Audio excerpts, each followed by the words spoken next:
Hello everyone, my name is Ellie and this is my school project for my 8th grade German class.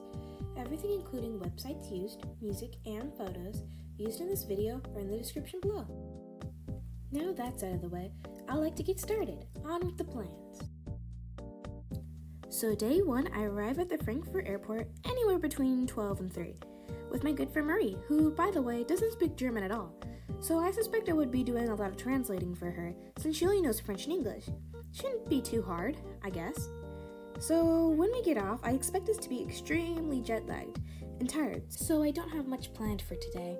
The first thing we would want to do is to get some food. Apparently, there's a nice little deli shop inside the airport called Deli Bros, so that's nice. Next, we would check in at the provided hotel called the Hilton Frankfurt Airport Hotel, drop off our stuff, rest for a while, and then we would probably take a bus to the Sneckenberg Naturalstorium. They have a bunch of cool dinosaurs there, along with sculptures and recreations of old and new animals. But considering how tired we are, we would probably go to sleep early and move on to day 2.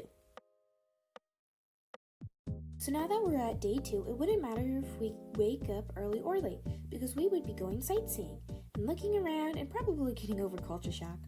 I know for sure one thing I would want to go on is the Frankfurt sightseeing cruise, which takes you all around the city on a cute little boat.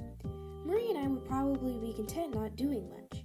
We would be walking around, looking at whatever there was to offer around the shopping districts and downtown.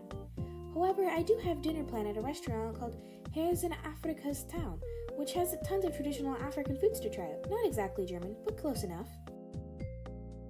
So for day 3, Marie and I are going to take either a bus or a train to the city of Cologne. Next, we'll check into our hotel called the Martin Cologne, which is right next to the Rhine River and has a really great view of the city.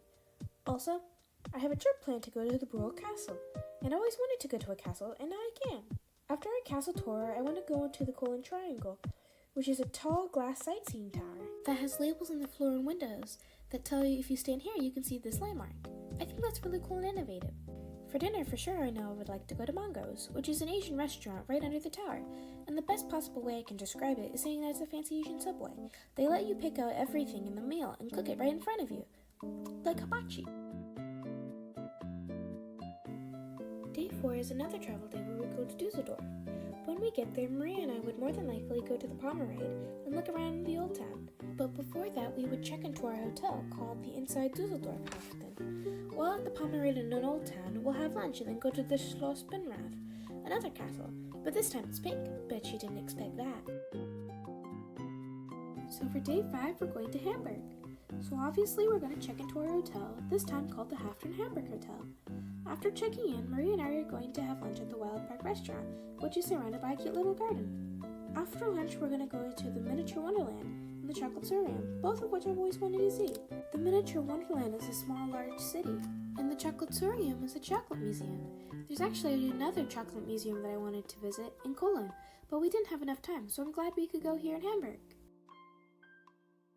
Day 6 and the trip's almost over, and for today we're going to go to Berlin. And the first thing we're going to do after checking into our hotel being the Move and Pick Hotel, is do a food biking tour.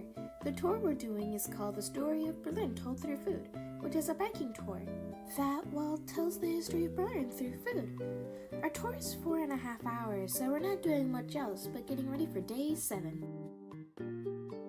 Day 7, the last day. For day 7, I thought we still might be tired from the biking tour, since it was 4.5 hours, so we're waking up late and going to Kurfürstendamm. Yeah, I don't really know how to say it. It's really long, but it's a really popular shopping street in Berlin. And for lunch, we're going to go to the Alte Berliner Biersalon, which is one of the restaurants there on the street. Finally, on day 7, we're packing up. That way we can wake up early and go to the airport. And I guess what you could say, day 8?